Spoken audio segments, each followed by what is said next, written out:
TPCC chief Mahesh Kumar Goud మీడియాతో మాట్లాడుతున్నారు. Live లో చూద్దాం. తెలంగాణకు నిధులు మంజూరులు మాత్రం కేంద్రం మొండు చేపు చూపుతూనే ఉన్నది. దేశ జీడీపీలో తెలంగాణ వాటా 5.01%. ఈ లెక్కన చూసుకున్నా కేంద్రం నుండి మనకు 3.76 లక్షల కోట్లు దక్కాల్సి ఉన్నా ఈ ఐదేళ్ల కాలంలో వాళ్ళు ఇచ్చింది 1.84 లక్షల కోట్లు మాత్రమే.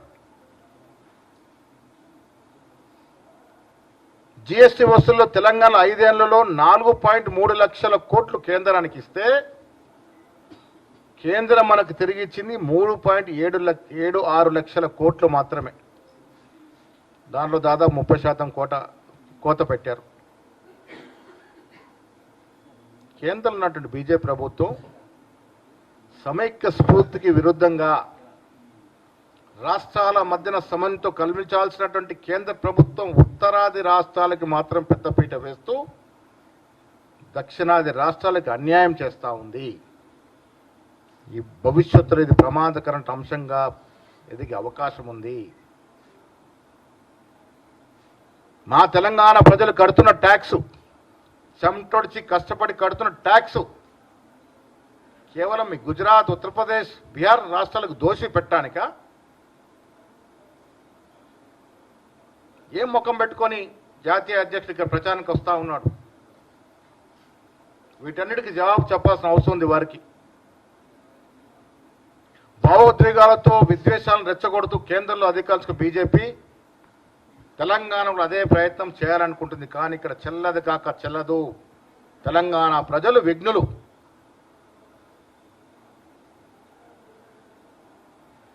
మత వైషమ్యాల్ని అతీతంగా సోదరభావంతో మెలిగే తెలంగాణ ప్రజలు బీజేపీ రెచ్చగొట్టే విధానానికి లొంగుతారని నేను అనుకోవట్లేదు. ఇది గత ఎన్నికల్లో రుజువైంది. ముఖ్యంగా జూబ్లీస్ ఎన్నికల్లో మతం పేరిట కులం పట్టి ఎంత రెచ్చగొట్టాలని చూసినా మీకు డిపాజిట్ పోయినటువంటి సంగతి జాతీయ అధ్యక్షుడు తెలుసుకుంటే మంచిది. అది కూడా కిషన్ రెడ్డి గారి పార్లమెంట్ స్థానంలో జరిగినటువంటి ఎన్నికల్లో కేంద్రంలో మంత్రివర్గంలో ప్రాతివస్తున్న కిషన్ రెడ్డి పార్లమెంటు స్థానంలో జరిగిన ఎన్నికల్లో డిపాజిట్ పోయిన సంగతి నబీన్ గారు తెలుసుకుంటే మంచిదనే మాట కూడా ఈ సందర్భంగా నేను మనవి చేస్తా ఉన్నాను. తెలంగాణలో అత్యధికంగా బీసీలు ఉన్నారు. 56.7% బీసీలున్న ఈ రాష్ట్రానికి మీరు వస్తున్న వేళ తెలంగాణ ప్రభుత్వం రేవంత్ రెడ్డి నేతృత్వంలో 2 చట్టాలు తీసుకొచ్చింది.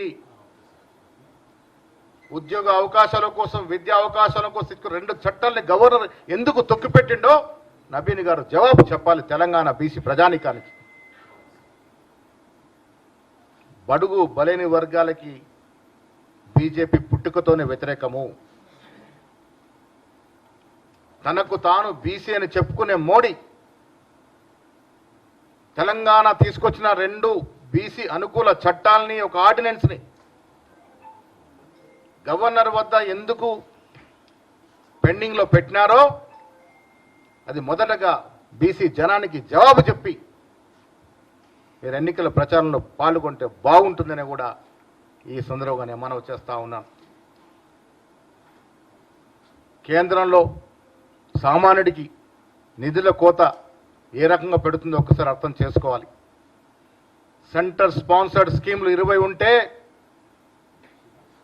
17 స్కీములకి నిధులు కొరత పెట్టారు. అంటే బీదవాడు బ్రతకకూడదా? బీదవాడికి ఫలాలు అందించే ఈ స్కీముల్ని క్రమేణా కోతలు పెడుతూ ఎత్తేసే ప్రయత్నాలు చేస్తూ ఉన్నారు. దాంట్లో భాగంగానే మన్రేగాకి నిధుల కోత పెట్టి గాంధీ మాత్రం పేరు తొలగించి దాన్ని ఎత్తేసే ప్రయత్నం చేస్తూ ఉన్నారు. మహిళలకి ఈ బడ్జెట్లో దేశవ్యాప్తంగా 90,000 కోట్ల నిధుల కోత పెట్టినారు. మీరు మహిళల గురించి గొప్పగా చెప్పుకుంటారు. ఇంత జనాభా ఉన్న బీసీలకి దేశవ్యాప్తంగా మీరు ఇచ్చింది ఏందయ్యా అంటే 13,600 కోట్లు పెప్పర్మెంట్లో చాక్లెట్ లాగా ఇచ్చి మీరు బీసీలని ఏ రకంగా మోసం చేస్తూ ఉన్నారో బీసీ ప్రజలు గ్రహిస్తూ ఉన్నారు. జిఎస్టీ ద్వారా 7,000 కోట్ల నష్టం తెలంగాణకు జరుగుతూ ఉంటే ఒక్కరోజు కిషన్ రెడ్డి కానీ బండి సంజయ్ కానీ అడిగిన పాపాన పోలే. అభివృద్ధి చేత కాదు, బీద ప్రజలను ఆదుకోవడం చేత కాదు, కేవలం సంపన్న వర్గాల కోసమే పనిచేసే బీజేపీ